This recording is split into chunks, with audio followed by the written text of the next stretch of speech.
नमस्कार। आज का हमारा चैप्टर 5 है निफ्टी इंडेक्स। तो निफ्टी के बारे में हम विस्तार से जानेंगे। पिछले अध्याय में हमने आपको बताया था सेक्टर और इंडेक्स। तो आज हमारा महत्वपूर्ण चैप्टर है निफ्टी। तो निफ्टी 50 शेयरों का समूह का इंडेक्स होता है। तो 50 शेयर कौन कौन से अलग अलग सेक्टर के शेयर इसमें रखे जाते हैं। इसकी लॉन्चिंग डेट हुई थी 22 अप्रैल 1996। 22 अप्रैल 1996 और बेस डेट था 3 नवंबर 1995। और इसकी वैल्यू क्या थी, 1000 से ये स्टार्ट हुआ था। तो 1000 से इसका स्टार्टिंग था। और इसका रीबैलेंसिंग कब होती है, मतलब कोई शेयर रिस्पांस नहीं कर रहा है तो उसको हर छमाही या तिमाही जो भी इसका कैलकुलेशन है उसमें कैलकुलेट करके उस शेयर को बाहर कर देते हैं। अभी आगे हम आपको बताएंगे कैसे होता है ये। तो अब आप समझिए इसमें कौन कौन से शेयर, कौन कौन से सेक्टर के शेयर रखे गए हैं। तो सबसे पहला है फाइनेंशियल सर्विस। सबसे हाई वेटेज, सबसे ज़्यादा वेटेज किसका है, फाइनेंशियल सेक्टर का। कितना है, 32.48 परसेंटेज वेटेज इसका परसेंटेज में है। तो ये हो गया। आईटी के कितने शेयर हैं, आईटी के 14.46% शेयर है इंडेक्स में, निफ्टी में। और ऑयल एंड गैस का लगभग 13। और एफएमसीजी सेक्टर का, एफएमसीजी सेक्टर मतलब जो डेली यूज़ होते हैं, जैसे घरेलू घर घर के संबंधी सामान जो होते हैं इसको एफएमसीजी बोलते हैं। ऑटोमोबाइल, गाड़ियों का 7%, हेल्थ केयर 4%, कंस्ट्रक्शन का 4%, ऐसे ऐसे करके ये सेक्टर का इंडेक्स बनाया गया है।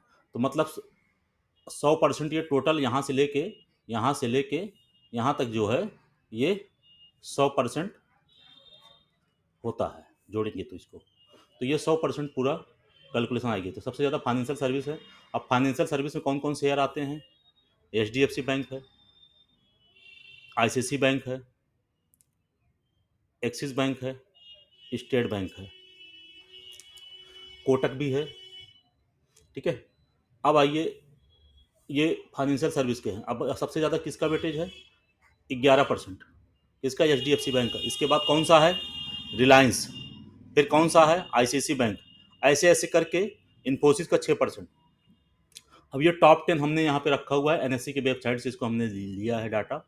तो अब इसमें दिखाया गया है कि टोटल ये 10 कंपनियां जो हैं लगभग 51% वेट है, मतलब उसका भार है इंडेक्स में। तो इंडेक्स का भार हो गया ये। तो ये शेयर जब चलेंगे तो निफ्टी अपने आप चलेगा। तो निफ्टी का इंडेक्स जो है इन्हीं शेयरों पे आधारित है। अब आइए इसको देखते हैं हम कि 1000 जब 1995 में इसका 1000 का बेस रखा गया था तो पर 1000 पॉइंट कितने दिन में ये चला था। तो आप यहाँ पे देखेंगे 3 नवंबर 1995 को जब लॉन्चिंग हुई थी तो 1000 पॉइंट का लेने में 9 साल 1 महीना लग गया था। ये 9 साल 1 महीना 10 दिन लगा था 1000 से 2000 पहुँचने में। फिर 2000 से 3000 पहुँचने में यहाँ पे लगा 1 साल 1 महीना 17 दिन। ये 1 साल 1 महीना 17 दिन है ये। अब इसमें देखिए, फिर 3000 से 4000 पहुंचने में कितना टाइम लगा था इसको, 10 महीना 4 दिन। 5000 पहुंचने में 2007 में ये 5000 पहुंच गई थी। मैं यहाँ पे मार्केट में था दिसंबर 4000, मैं इस समय आ गया था जब 1500 निफ्टी थी। 1500 चल रही थी निफ्टी का वो। आज चल रहा है कितना, लगभग 22,353, 22,400, ये आज का चल रहा है। ठीक है। अब आइए, ऐसे ऐसे करते करते ये 2 महीने 12 दिन में ये 19,000 से 20,000, यहाँ पे देखिए कितने कितने चार्ट में ये दिखाया गया है। तो ये हुआ 6 साल 5 महीने में पहुंचा 6,000 से 7 में। 2007 से 14 के बीच में 1,000 पॉइंट बढ़ने में लगभग लग गया कै साल, 7 साल। क्यों, क्योंकि उस समय मंदी आई थी 2008 में। अमेरिका में कुछ बैंक बर्बाद हो गए थे, यहाँ पे अपने इंडिया में भी बाजार गिर गई थी। फिर 7,000 से 8,000 पहुंचा, फिर 9,000, ऐसे ऐसे पहुंचते पहुंचते यहाँ तक ये 20,000 हो गया। आज चल रहा है कितना, 22,400। तो ये चार्ट हो गया आपका, देख लीजिए यहाँ पे कैसे कैसे चले हुए हैं। तो एक एक हज़ार पॉइंट बाद में जैसे हुआ तो 1,000 से आज 22,000 चल रहा है। लगभग 30 सालों में, 30 सालों में 1,000 की चीज़ 20,000 22,000 हो गई, मतलब 22 गुना। अब ऐसे आइए, अब इसमें कौन कौन से शेयर चले थे ये हमने यहाँ पे लिया हुआ है, एनएससी की साइट से हमने लिया था, ये सब ओरिजिनल है डाटा।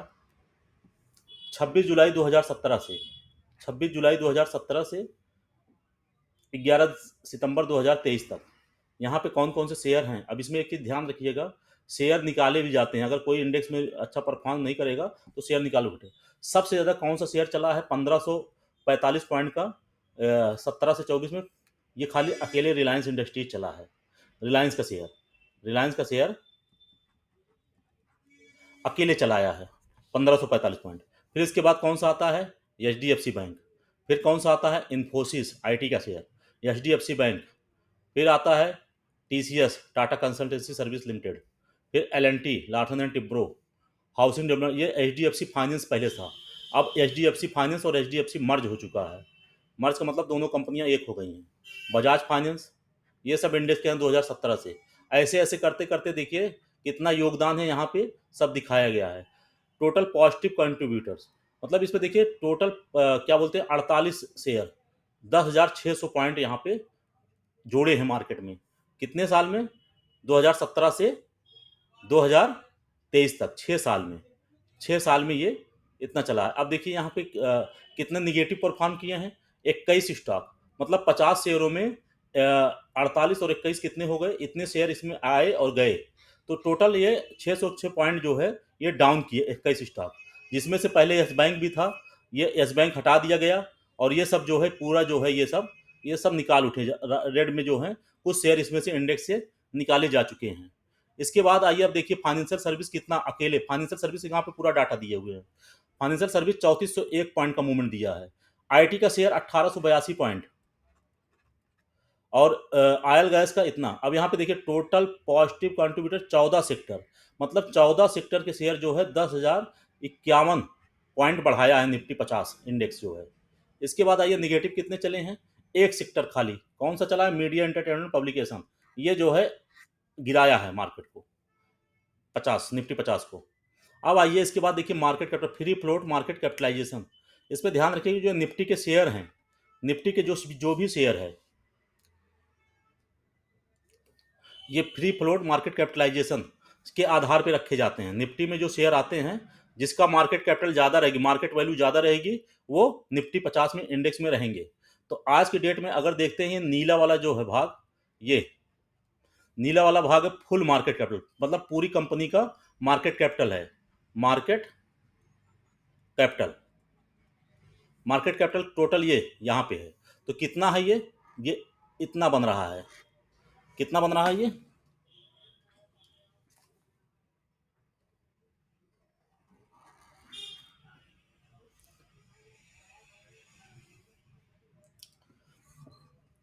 देख लीजिए, इकाई दहाई सैकड़ा हजार 10,000 लाख 10 लाख करोड़, 1,40,40,00,000, मतलब 1,40,40,00,000 फिर लाख करोड़ की कंपनी हो गई है। इतने टोटल कंपनी की वैल्यू है मार्केट में आज की डेट में 2023 में। मगर इसका फ्री फ्लोट, मतलब जो एक्सचेंज में चल रहे हैं, एनएससी में जो चल रहे हैं, निफ्टी में कितने मार्केट की कैपिटल के चल रहे हैं ये यहाँ पे। तो मतलब ये इतना कंपनी के पास है। और ये जो पीला वाला भाग है ये फ्री फ्लोट मार्केट कैपिटलाइजेशन है, मतलब ये देखिए 80,000 लाख करोड़ का है ये, सैकड़ा हजार 10,000 लाख 10 लाख 80 लाख हजार करोड़ का है ये डाटा।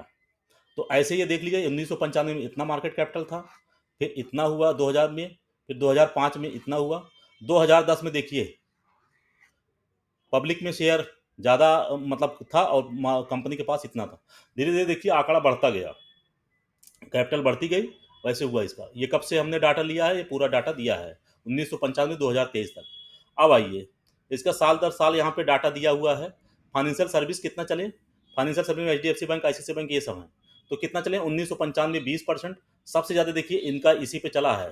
फाइनेंशियल सर्विस के ही अगर देखेंगे पूरा डाटा उठा के देखेंगे हर 5-10 साल में, तो यही चले हैं। देखिए 10 साल में यहाँ पे दिखाया 95 में इतना था, फिर 95 से 2005 के बीच में इतना 12% बढ़ा, फिर 5 से 15 के बीच में 31, फिर 37, फिर 37, मतलब ये पीछे 15 से 23 तक का जो है 8 साल में लगभग 70% ग्रोथ दिया है। आईटी के ऐसे दिखा रहे हैं, आईटी के शेयर ऐसे ऐसे चले हुए हैं, देख लीजिए 20, 16, 14, 12। ओएनजीसी का है, oil and gas, fast moving consumer good, ये कंज्यूमर फूल जो यूज होते हैं, पेट्रोल डीजल, ये सब का है, कंपनियां जो होती हैं। Metal mining, health care, construction, ये सब का योगदान कितना है ये मार्केट में दिखाया गया है। अब आइए बाजार कब ज़्यादा गिरी और कब बढ़ी खूब। तो अब बाजार देखिए 1999 में 24% गई थी, ठीक है। फिर इसके बाद यहाँ पे देखिए डाउन हुई, ये 13, 15, देखिए डाउन कितनी बार हुई है। 2000 में गिरावट आई है मार्केट, सन 2000 में। फिर इसके बाद 2001 में, मतलब 2 साल मार्केट गिरी थी। उसके बाद देखिए 2003 में बहुत तगड़ी ग्रोथ हुई थी। फिर 2003 के बाद 2004 में बहुत कम ग्रोथ हुई।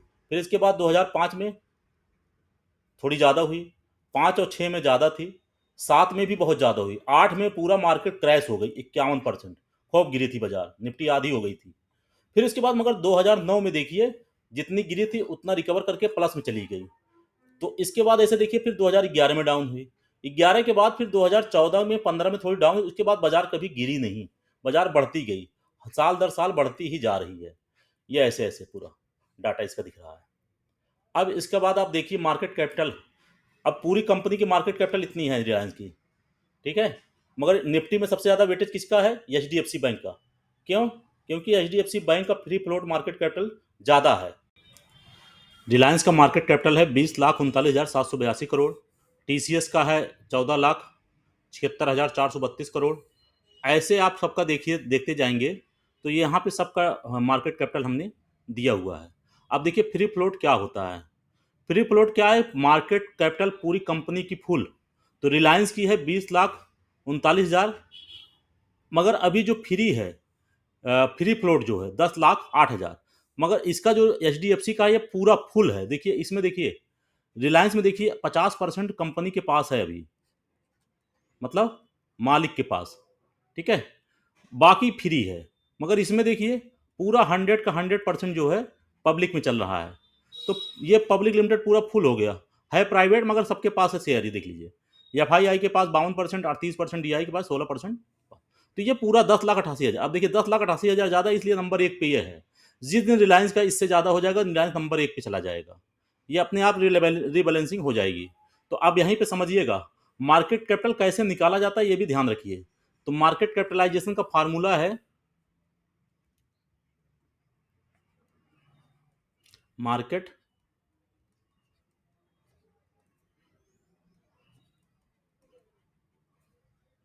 जेसन का फार्मूला है number of out standing share गुणे करंट मार्केट प्राइस, ये इसका फार्मूला है। तो इसको शॉर्टकट में हम ऐसे लिख सकते हैं, एम सी मार्केट कैपिटल बराबर एन ओ एस गुणे सी एम पी। ये फार्मूले से निकाला जा सकता है। ये पता है और ये पता है तो नंबर ऑफ शेयर निकल आएगा। तो ऐसे ही इसका रिलायंस का भी निकाला जा सकता है सबका। तो ये पूरा फुल मार्केट कैपिटलाइजेशन। अब फ्री कौन सा है, जो पब्लिक में चल रहा है उसको बोलेंगे फ्री फ्लोट मार्केट कैपिटलाइजेशन, ठीक है। फ्री फ्लोट, अब जैसे जिसका जितना ज़्यादा है वो नंबर 1 पे रहेगा। अभी रिलायंस का नंबर 2 पे है, क्यों? क्योंकि इसका फ्री फ्लोट जो है इससे कम है तो बड़ी company Reliance H D F C से, मगर इससे कम है। कितना, 10,88,000 इसका है, इसका 10,08,000 है आज की डेट में।